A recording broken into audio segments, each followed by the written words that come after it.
नमस्कार, बहुत स्वागत है आपका। आप देख रहे हैं ग्रैंड धर्मा सन्मार्ग। साल का पहला चंद्र ग्रहण लगने जा रहा है 26 मई 2021 को। और ये चंद्र ग्रहण एक उपछाया चंद्र ग्रहण होगा जिसकी दृश्यता भारत के अतिरिक्त पूर्वी एशिया, ऑस्ट्रेलिया, प्रशांत महासागर और अमेरिकी क्षेत्रों में होगा।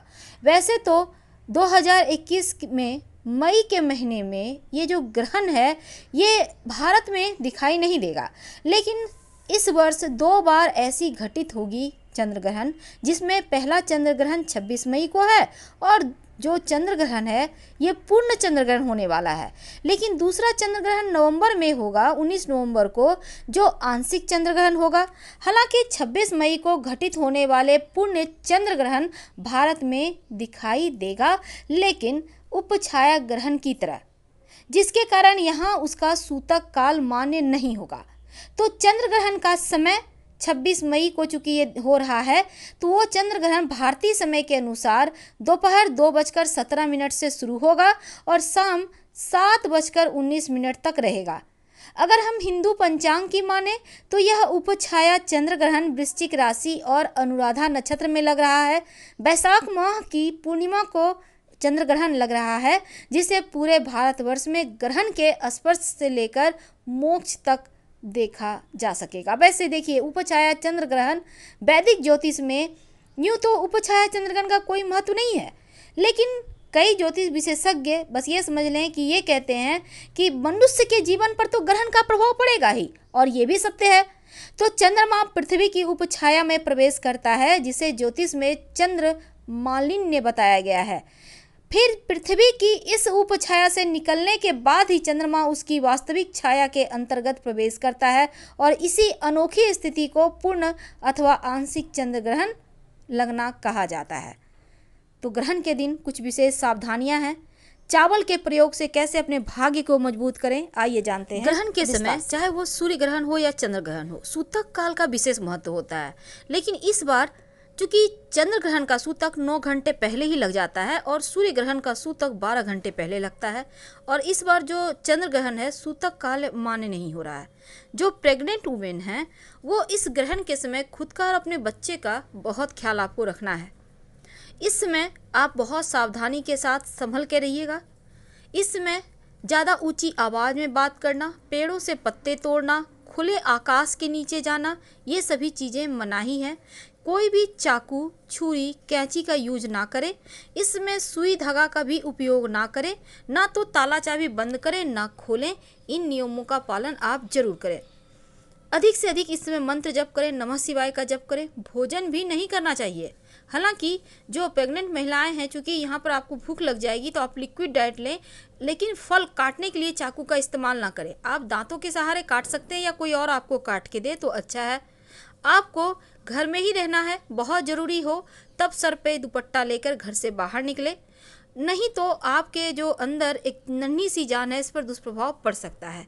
इसके साथ ही आपको बहुत संभल के रहना है। इसमें सोना भी नहीं चाहिए। आप लेट सकते हैं और जहाँ तक संभव हो इस समय आपको टेलीविज़न और मोबाइल से भी दूर रहना चाहिए, नहीं तो आपके बच्चे के आंखों पर प्रभाव पड़ेगा।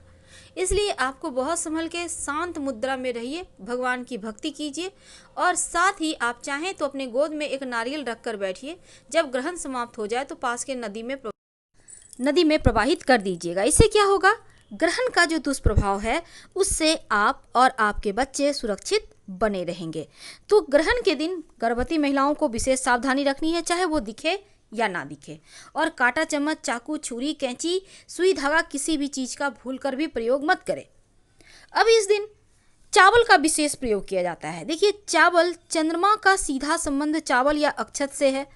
अब चंद्रमा मन का कारक है और सफ़ेद जो अन्न है उसका स्वामी चंद्रदेव हैं, और यही अक्षत का अर्थ अखंडित होता है, यानी चावल पूर्णता का प्रतीक होता है और देवताओं को भोग लगाया जाता है।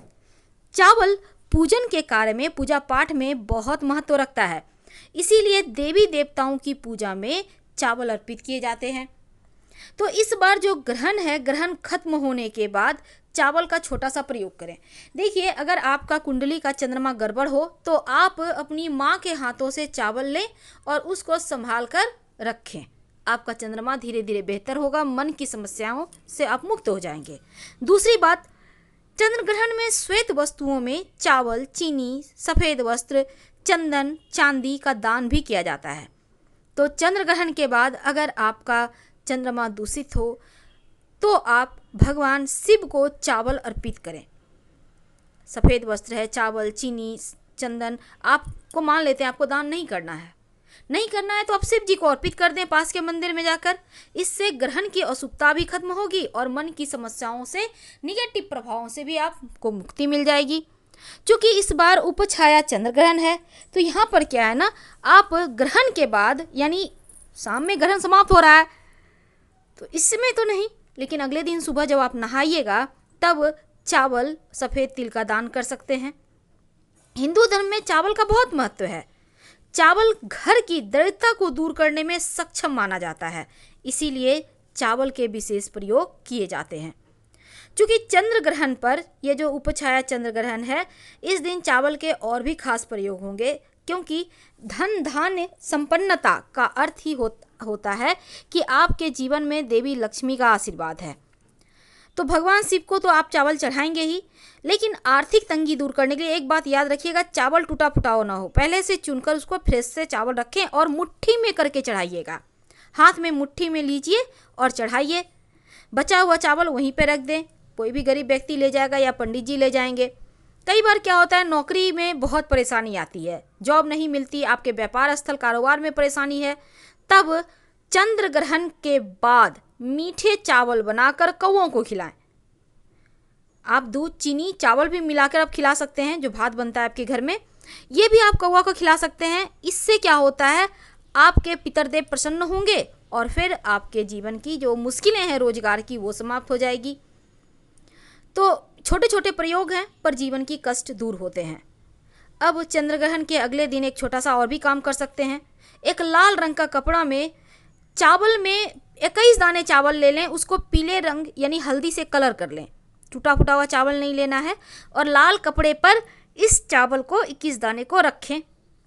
अब इसको बांधकर माँ लक्ष्मी के पास रख दीजिए, अपने घर के पूजा स्थान पे। उसके बाद नियमित रूप से पूजा करें, अपने पास रख। इसके बाद आप इस चावल को जो आपने कपड़े में बांध के रखा है, या तो अपने पर्स में रख लीजिएगा या फिर आप अपने धन के स्थान पर संभाल के रख लें। इससे आपके जीवन में धन की मुश्किलें दूर होगी। वैसे जो पूर्णिमा तिथि है, इस दिन चूँकि ग्रहण लग रहा है, भारत में दिखाई नहीं देगा, लेकिन फिर भी जब आप स्नान कीजिएगा तो जितने भी आपने वस्त्र पहने हुए हैं सभी वस्त्र को आप भिगो दीजिएगा, धो दीजिएगा और सर से स्नान कीजिएगा। हर किसी के लिए है, बिना नहाए ना ही खाएं तो ज़्यादा अच्छा है। नमः शिवाय का ज़्यादा से ज़्यादा जप करें और शिवलिंग पर 1 लोटा जल जरूर अर्पित करें। फिलहाल विदा लेंगे, धन्यवाद।